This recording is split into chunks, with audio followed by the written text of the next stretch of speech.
Baghdad کے مشہور شراب خانے کے دروازے پر دستک ہوئی۔ نشے میں دھت شراب خانے کے مالک نے ننگے پاؤں لڑکھڑاتے ہوئے دروازہ کھولا تو سامنے سادہ لباس پہنے ایک پروکار شخص کھڑا تھا۔ شراب خانے کے مالک نے اکتائے ہوئے لہجے میں کہا، معاف کیجئے، شراب خانہ بند ہو چکا ہے، سب ملازم جا چکے ہیں، آپ کل آئیے گا۔ اس سے پہلے کہ شراب خانے کا مالک پلٹتا، اس پروکار شخص نے مالک کے کندھے پر ہاتھ رکھا اور کہا، مجھے بشر بن حارث سے ملنا ہے، اس کے لیے ایک اہم پیغام ہے۔ اس پر شراب خانے کے مالک نے چونک کر کہا، کہیے میں ہی بشر بن حارث ہوں۔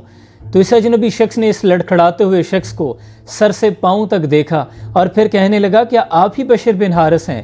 اکتائے ہوئے لہجے میں شراب خانے کے مالک نے کہا، میں ہی بشر بن حارث ہوں، کہیں آپ کو کوئی شک ہے؟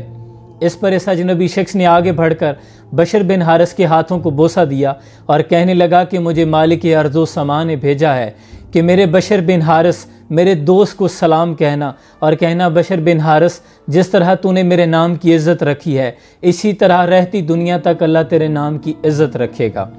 بشر بن حارث کے جسم میں جیسے بجلی کی لہر دوڑ گئی ہو، پھر اس کی آنکھوں میں وہ منظر گھوم آیا جس دن وہ نشے میں دھت چلا جا رہا تھا کہ رستے میں کوڑے کے ڈھیر پر گندگی پر اس کی نظر پڑی، ایک کاغذ کا ٹکڑا پڑا دیکھا جس پر لفظ اسم اللہ لکھا تھا۔ بشر بن حارث آگے بڑھے، اس کاغذ کو اٹھایا، چوما اور صاف کر کے ایک پاک صاف جگہ پر رکھ دیا اور کہنے لگا کہ اے مالک عرش عظیم، یہ مقام تو بشر کا ہے، تیرا مقام تو بادشاہی ہے، تو سارے جہان کا مالک ہے۔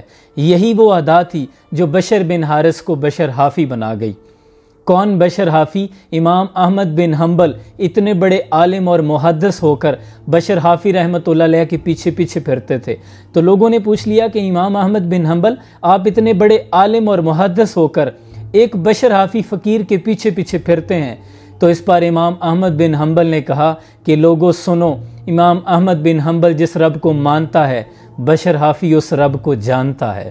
سبحان اللہ۔